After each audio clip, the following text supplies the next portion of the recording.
Hello dear students, तो आपकी तैयारी कैसी चल रही है? कमेंट बॉक्स में कमेंट करके बताएं। एचटेट की सीरीज़ में हम प्रीवियस ईयर पेपर डिस्कस कर रहे थे। एचटेट पीजीटी 2023 का previous year paper mathematics portion, question number 90 to 140 हम पहली वीडियोस में डिस्कस कर चुके हैं। अगर अभी तक आपने हमारी वो वीडियोस नहीं देखी हैं तो प्लीज़ जाके वो वीडियोस देखिए हमारे आरकेसी मैथ्स चैनल पर। आज की क्लास में हम डिस्कस करेंगे क्वेश्चन नंबर 141 टू 145। जैसा कि आप सभी जानते हैं और जो नए इस वीडियो पे आए हैं, हम आपकी मैथ्स रिलेटेड क्वेश्चंस और कॉन्सेप्ट्स को सॉल्व कराते हैं, उनकी वीडियोस प्रोवाइड करते हैं आपको यूट्यूब पर। और हमारे चैनल पर मोर देन 200 वीडियोस हैं, 200 प्लस का कंटेंट है। और हमारी जो स्पेशलिटी है वो ये है कि हम बिल्कुल स्टेप बाय स्टेप मेथड से आपको क्वेश्चन कराते हैं। इसीलिए हमारी वीडियोस में आपको 5 क्वेश्चन, 10 क्वेश्चन, कभी कभी 1 या 2 क्वेश्चन ही देखने को मिलते हैं।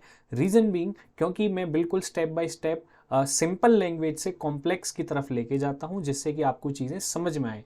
क्योंकि एक क्वेश्चन आपके बहुत सारे क्वेश्चंस को सॉल्व करने में हेल्प करता है। इसीलिए 10, 20, 30 क्वेश्चन एक बार में जल्दबाजी में कराने की बजाय मैं कोशिश करता हूं कि कम क्वेश्चन कराऊं, लेकिन आपका द वे ऑफ थिंकिंग और जो कॉन्सेप्चुअल क्लैरिटी है वो बढ़े, जो आपको हेल्प करे खुद से क्वेश्चंस को सॉल्व करने में। क्योंकि मैथमेटिक्स का सबसे इंपॉर्टेंट स्किल होता है प्रॉब्लम सॉल्विंग स्किल। वो प्रॉब्लम सॉल्विंग स्किल हम कोशिश करेंगे कि एक साथ डेवलप करें, क्योंकि ये चलता रहता है। मैं भी कुछ आपसे सीखूंगा, आप भी कुछ मुझसे सीखेंगे। तो उसी आइडियोलॉजी को दिमाग में रखते हुए मैं आपको वीडियोस प्रोवाइड करता हूं। तो आज की वीडियो स्टार्ट कर लेते हैं। पहले आप वीडियो लाइक कर दीजिए, जिससे हमें मोटिवेशन मिले ऐसे ही यूट्यूब जर्नी को आगे बढ़ाने का। तो चलिए स्टार्ट करते हैं पहले क्वेश्चन से। आज की क्लास का question number 141। If -5 is a root of this quadratic equation 2x² plus px minus 15 is equal to 0 and the quadratic equation px² plus x plus k is equal to 0 has equal roots then the value of k। बहुत आसान question है। देखो इसमें एक word आया है root. Root variable की वो वैल्यू होती है, जैसे यहाँ पे वेरिएबल है x, x की वो वैल्यू होती है जिसको पुट करने पे पूरी इक्वेशन 0 बन जाती है। रूट वो वैल्यू होती है, जैसे यहाँ पे क्वेश्चन में उसने दिया हुआ है कि x की जो वैल्यू है वो हम -5 रखेंगे तो पूरा 0 बन जाएगा। ठीक है, तो अब यही चीज़ हम करने वाले हैं। पहले हमारे पास जो इक्वेशन है वो है 2x² plus px minus 15 is equal to 0। x की वैल्यू मैं पुट करूंगा -5, x is equal to -5। यहाँ पे पुट कर देते हैं 2 -5² p -5 -15 इज इक्वल टू 0।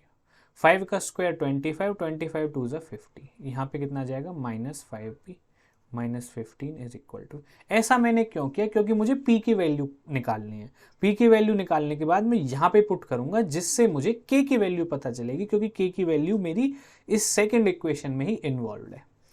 तो 50 में से 15 माइनस करेंगे तो कितना आएगा 35। तो -5p is equal to -35, minus से माइनस कैंसिल, p की वैल्यू आ गई 7।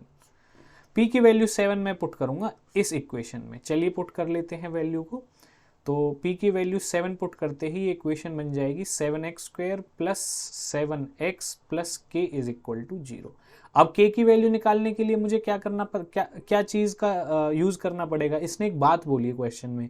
ये क्वेश्चन में खुद ही हिंट देता रहता है आंसर निकालने के लिए। ये देखो किसी भी क्वेश्चन में देखो इक्वल रूट्स, तो हम लेट कर लेते हैं, let alpha be the root of equation.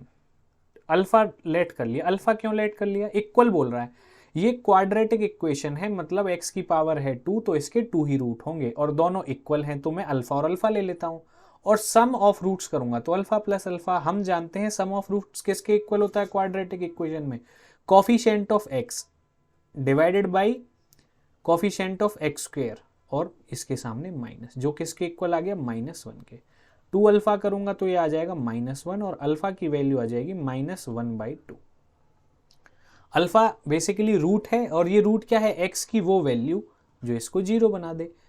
ठीक है, अब मैं इस पूरे उसमें x की वैल्यू मतलब जो अल्फा की वैल्यू मैंने निकाली है, जो रूट है, उसको पुट करने वाला हूं जैसे यहाँ पे किया था, कोई नई बात नहीं है।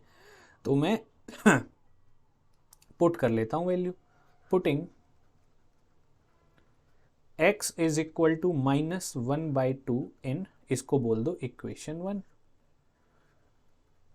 ठीक है, कर देते हैं पुट, और -1/2 का स्क्वायर करूंगा तो 1/4 आ जाएगा, और 1/2 से -1/2 से मल्टीप्लाई करूंगा तो -7/2 आ जाएगा, प्लस में k इज इक्वल टू 0। चलते हैं आगे, अब ये आ जाएगा 7/4 -7/2 plus k is equal to 0। अब इसमें मैं क्या करूंगा, एलसीएम लेके k की वैल्यू निकाल दूंगा। बहुत सिंपल हो गया। जल्दी से कमेंट करके बताइए क्या आंसर आएगा, वीडियो को पॉज करके। चलिए अब मैं सॉल्व कर देता हूं इसको। ये आ जाएगा आपका k is equal to 7/2 -7/4 is equal to 4 नीचे आ जाएगा, और ये आ जाएगा आपका 14 - 7 is equal to 7/4। The value of k is 7/4 dear students. तो 7/4 आपका आंसर आ गया। देखो कितना आसान क्वेश्चन था। ये सारे स्टेप आपको समझाने के लिए है, पेपर में इतना बड़ा करने की कोई ज़रूरत नहीं है। पेपर में आपको कम से कम स्टेप्स में जल्दी से जल्दी आंसर लेके आना है। ये समझाने के लिए इतना बड़ा हो गया, वरना ये इतने से में ही पूरा सॉल्व हो जाता। यहाँ पे ये पूरा इतने से में सॉल्व हो जाता। ठीक है, तो चलिए आगे चलते हैं। चलिए क्वेश्चन नंबर 142 देख लेते हैं। Let A B C be positive integers. देखिए क्वेश्चन को ध्यान से पढ़ना है। इस क्वेश्चन की एक एक बात में कुछ चीज़ छुपी हुई है। Positive integer, A B C positive integer है, such that b by a is an integer. If a b c are in geometric progression and the arithmetic mean of a b c is b plus 2, then the value of this we have to find out. Arithmetic mean तीन चीज़ों का कैसे निकालते हैं, जितनी भी चीज़ें हैं उन सबको प्लस करके जितनी चीज़ें हैं उससे डिवाइड कर दो।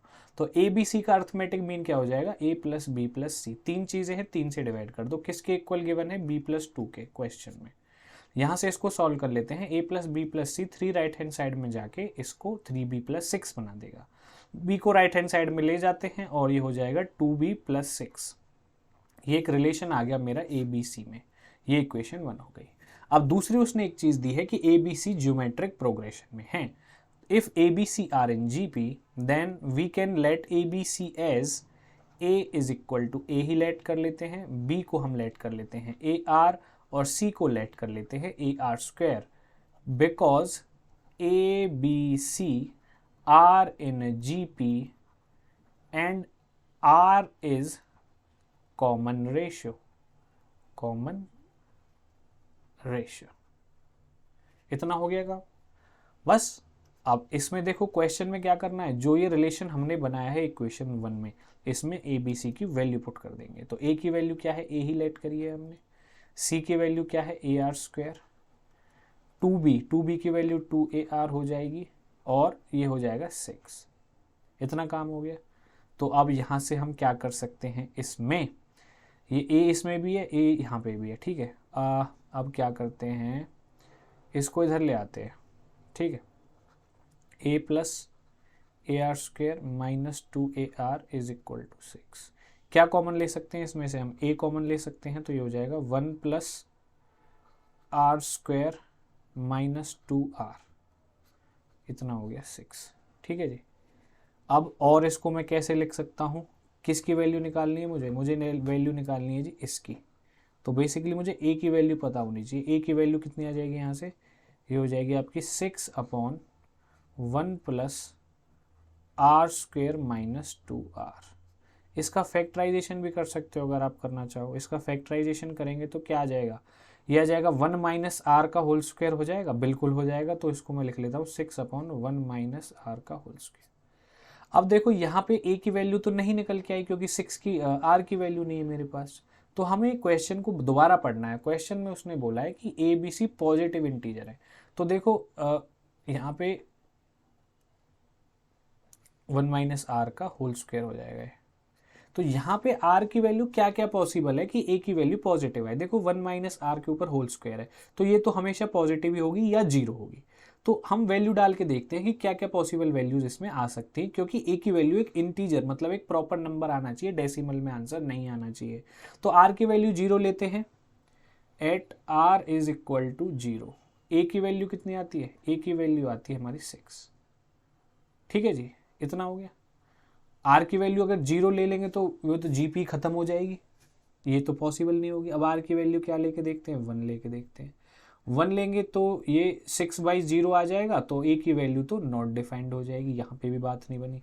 आर की वैल्यू 2 ले लेते हैं तो ये कितना हो जाएगा, नीचे क्या बन जाएगा आपका +1, और ए की वैल्यू कितनी हो जाएगी 6। आर की वैल्यू 3 लेते हैं तो ये आपका आ जाएगा 2/3 आएगी, तो ये तो इंटीजर नहीं आएगा। मतलब आर की अगर आप आगे वैल्यूज लेते रहेंगे 4, 5, तो आपके इंटीजर्स नहीं आएंगे। इंटीजर सिर्फ किस पे आ रहा है आपका, आर की वैल्यू 2 पर, ए इज इक्वल टू 6।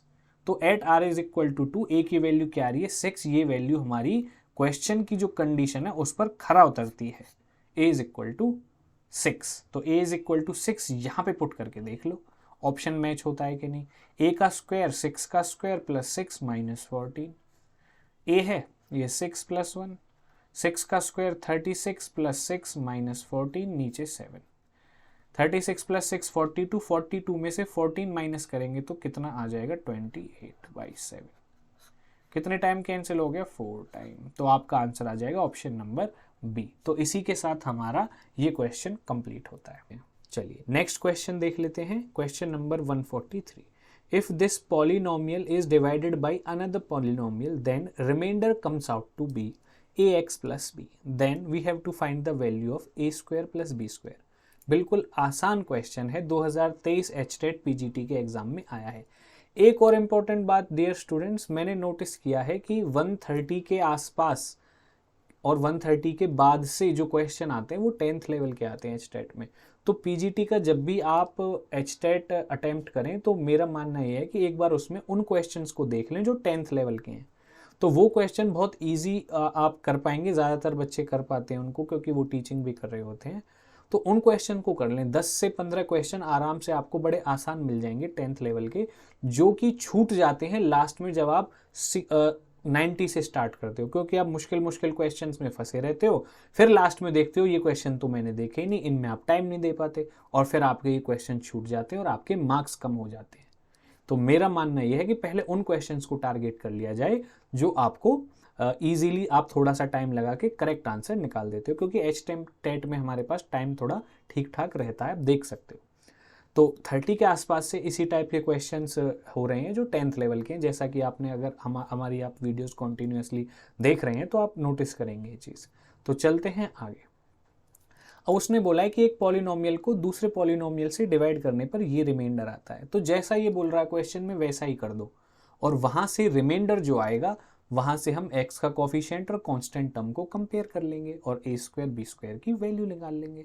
तो चलिए डिवाइड कर लेते हैं। जैसा क्वेश्चन में दिया वैसा ही हमने किया, जैसा क्वेश्चन में दिया वैसा ही हमने किया, ज़्यादा दिमाग लगाने की ज़रूरत ही नहीं है। 21x + 7। अब चलिए इसको डिवाइड कर देते हैं। किससे डिवाइड करना है, डिवाइड करने के लिए है हमारे पास, ये भी दिया हुआ है, सारी चीज़ें दे देता है क्वेश्चन में, बस हमें थोड़ा सा अच्छे से ऑब्जर्व करना है। अब देखो कितने टाइम डिवाइड होगा, ये होगा 2x² टाइम्स, तो ये हो जाएगा आपका 6x⁴। अब फिर 2 से करेंगे, पूरा डिवाइड करेंगे 2 से, पूरे मल्टीप्लाई करना पड़ेगा, इसलिए 8x² या 8x³ और यहाँ पे 2x², क्योंकि ये पूरा माइनस हो जाएगा अब, तो ये minus minus minus cancel, minus करेंगे ये कैंसिल, माइनस करेंगे 15x² + 21x + 7। अब देखिए कितने टाइम चला जाएगा, 3 टाइम चला जाएगा, 3 टाइम्स नहीं 5 टाइम्स जाएगा। कितने टाइम्स जाएगा, 5 टाइम्स। 15x² + 21x, अब ये 5 4 जा 20x + 5, फिर पूरा माइनस हो जाएगा, तो यहाँ पे आ जाएगा x, ये कैंसिल और ये आ जाएगा 2। अभी इससे आगे तो और कुछ नहीं कैरी लेने के लिए, ठीक है ना, ही डिवाइड होगा अब, क्योंकि जो मेरा रिमाइंडर है वहाँ पे x का एक्सपोनेंट मेरे डिवाइजर से कम आने लगा, और जब ऐसा होता है तब रुक जाना होता है। तो यहाँ पे देखो, अब कंपेयर हमें किससे करना है, ax + b से, इससे कंपेयर करना है। अब ax + b से कंपेयर करेंगे तो साफ साफ दिख रहा है a का कोफिशिएंट, a जो है कोफिशिएंट ऑफ x है जो 1 है, और b क्या है 2। तो बस आपको ये वैल्यू निकालनी है। तो A square plus B square, remainder में से वैल्यू उठाओ, ए की वैल्यू 1 का स्क्वायर, बी की वैल्यू 2 का स्क्वायर, तो ये हो जाएगा 1 + 4 = 5। तो हमारा जो आंसर आने वाला है वो आंसर क्या आ गया हमारा 5, और यही हमारा क्या है आंसर है। चलिए हो गया क्लियर। अब चलते हैं आगे नेक्स्ट क्वेश्चन पे। A right circular cone is of height 8.4 centimetre and the radius of its base. Height और रेडियस दी हुई है कोन की हाइट गिवन है 8.4 और रेडियस गिवन है 2.1। इससे उसने कन्वर्ट करके क्या बना दिया, कन्वर्ट करके उसने बना दिया एक स्फेयर। और स्फेयर में उसने क्या चीज़ दी है, और क्या कुछ नहीं दिया, बस पूछा है कि रेडियस क्या होगी स्फेयर की। लेकिन एक चीज़ कॉमन रहेगी, जो वॉल्यूम है ये कांस्टेंट रहेगी। वॉल्यूम कैसी रहेगी, कांस्टेंट। कांस्टेंट का मतलब क्या है, सेम रहेगी, क्योंकि मटेरियल तो उतना ही है। जो कोन था पहले उसको पिघला के स्फेयर बना दिया, तो जो मटेरियल है वो तो सेम रहेगा। तो यही इस क्वेश्चन का की पॉइंट है कि जो वॉल्यूम है वो आपकी सेम रहेगी। तो volume of cone will be equal to volume of sphere. Volume of cone will be equal to volume of sphere. ठीक है जी। और जब ये काम हो जाएगा, जब ये काम हमारा हो जाएगा, तब वॉल्यूम का फॉर्मूला लगा दो। कोन का क्या होता है 1/3 पाई। आर गिवन है तो 2.1 का स्क्वायर लिख देता हूँ, एच भी गिवन है तो 8.4 लिख देता हूँ। स्फेयर की वॉल्यूम का फॉर्मूला 4/3 पाई आर क्यूब होता है। आर हमें फाइंड आउट करना है। तो अब यहाँ पे देखो पाई की वैल्यू क्यों पुट नहीं की, क्योंकि देखो समय बचाओ, कैंसिल करो, ये कर दिया। तो जो चीज़ कैंसिल हो रही है उसको कैंसिल कर दो, 3 से ये 3 कैंसिल हो गया। अब यहाँ पे 2.1 को आप 2 टाइम मल्टीप्लाई कर दो, 2.1, ये 8.4 था, 8.4 को भी नीचे ऐसे मल्टीप्लाई कर दो, और 4 से कैंसिल हो जाएगा, ये 84 है ना, 4 से 21 टाइम्स। अब यहाँ पे भी 10, यहाँ पे भी 10। अब ये आ जाएगा आपका 21/10 का क्यूब, और यहाँ पे आर का क्यूब से क्यूब कैंसिल, आर की वैल्यू कितनी आ गई 2.1 सेंटीमीटर। प्लीज़ वीडियो को लाइक करें अगर आपकी समझ में ये क्वेश्चन आया है। बिल्कुल इजी वे में बताया है, आसान क्वेश्चन था। चलते हैं अगले क्वेश्चन पर। ये एक अच्छा क्वेश्चन है, 11th-12th लेवल का है। For any 2 sets S and T, S delta T is defined as the set of all elements that belong to either S or T। either S और T का मतलब होता है यूनियन। कहने का मतलब उसने S डेल्टा T को ऐसे डिफाइन कर दिया। एक बार आप वीडियो को पॉज करके क्वेश्चन पढ़ लो, फिर हम सॉल्यूशन स्टार्ट करते हैं। अब उसने बोला है कि A intersection B intersection null set है, मतलब ऐसा कोई भी एलिमेंट नहीं है जो A B और C तीनों में कॉमन हो। And the number of elements A delta B, ये गिवन किया है क्वेश्चन में उसने, A डेल्टा B कितने के इक्वल है 100 के। B डेल्टा C ये किसके इक्वल है, ये भी 100 के। और C डेल्टा A ये भी किसके इक्वल है 100 के। यही इस क्वेश्चन का की पॉइंट है, ये सब 100 के इक्वल है, क्वेश्चन में दिया हुआ है। अब मैं क्या करूंगा, देखो A डेल्टा B 100 के इक्वल है, तो मैं A डेल्टा B को क्वेश्चन ने कैसे डिफाइन किया, उसने डिफाइन किया है डेल्टा को यूनियन और फिर इंटरसेक्शन माइनस में। तो A डेल्टा B है, तो इसको मैं कैसे डिफाइन कर सकता हूं, इनका यूनियन और फिर माइनस में इनका इंटरसेक्शन। ऐसे ही तो डिफाइन किया, क्वेश्चन कह रहा है, मैं नहीं कह रहा, तो क्वेश्चन को ही पकड़ लेना है, ठीक है। और ये कितना हो जाएगा ऐसे, B union C, B intersection C।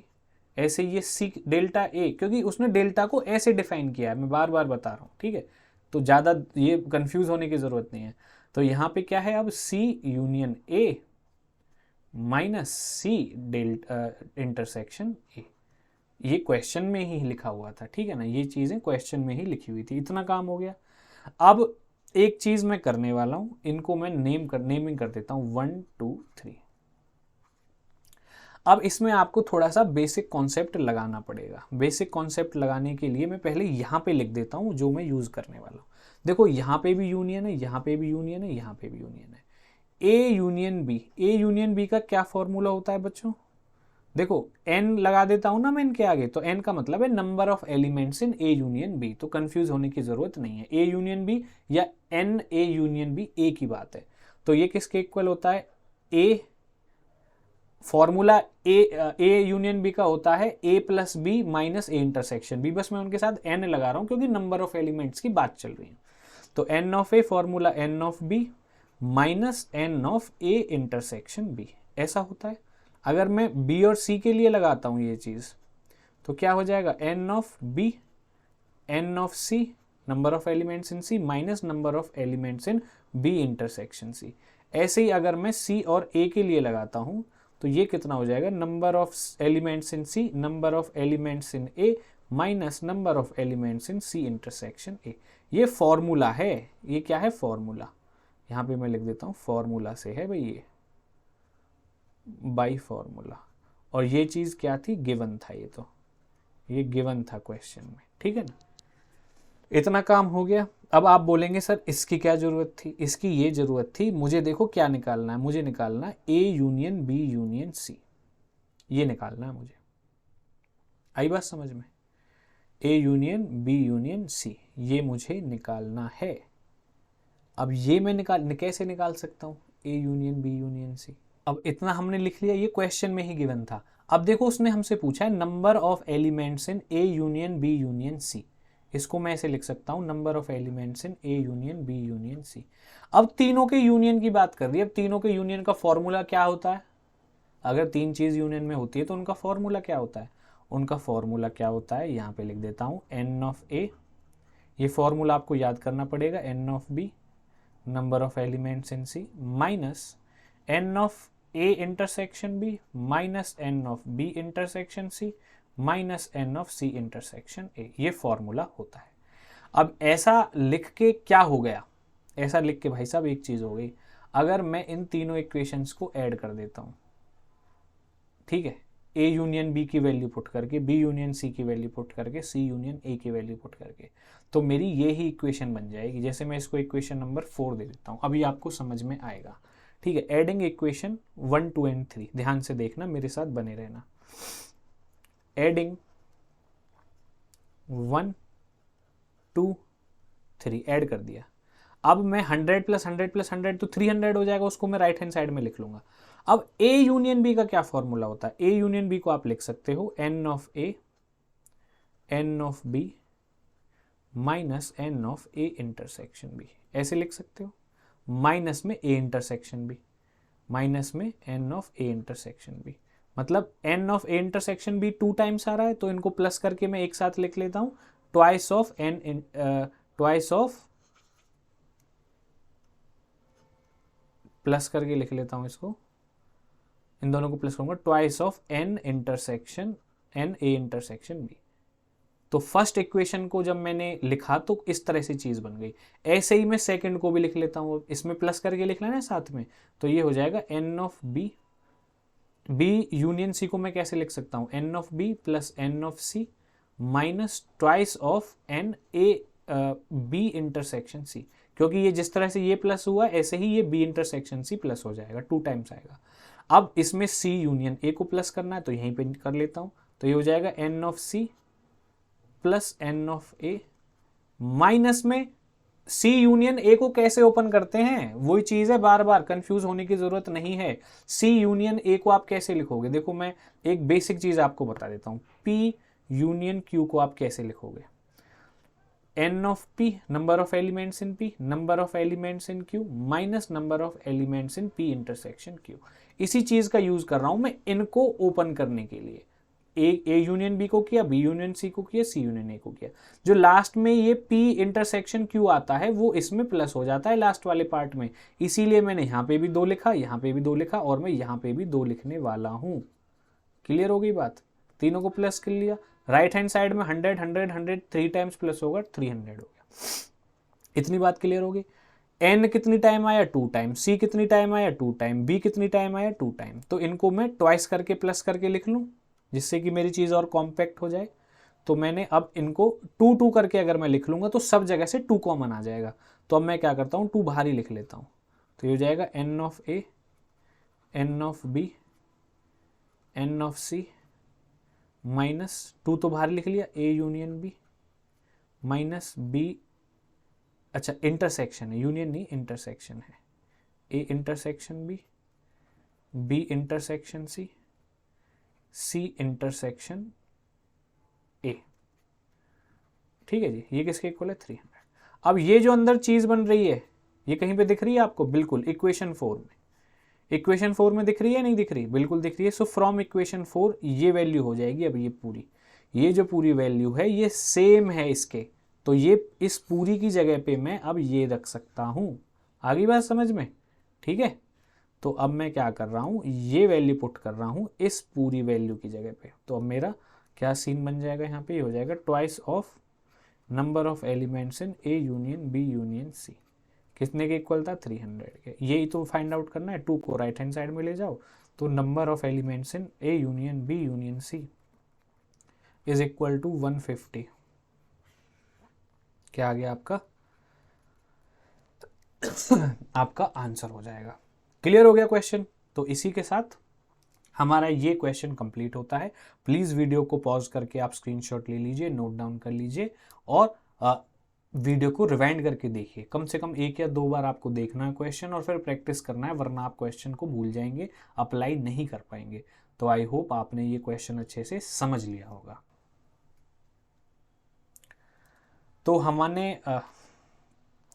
तो हमने क्वेश्चंस डिस्कस कर लिए हैं सारे। आई होप आपने इनको अच्छे से समझा होगा, नोट डाउन किया होगा। आप इनकी प्रैक्टिस करें और अपनी तैयारी को कंटिन्यू करें, चाहे आपका एचटेट का एग्ज़ाम कभी भी हो। अपनी तैयारी को एकदम अच्छे से कंप्लीट करके पूरी तरह रखें। जब भी एग्ज़ाम हो तो आपको कोई दिक्कत नहीं आनी चाहिए और आप अपना एग्ज़ाम क्वालिफाई कर पाए। ठीक है जी, तो चलिए इसी के साथ मिलते हैं आपसे अगली वीडियो में। तब तक के लिए take care and bye bye. And please like कर दें हमारी वीडियो को, चैनल को सब्सक्राइब कर ले, ऐसी ही वीडियोस और आती रहेंगी आपके लिए।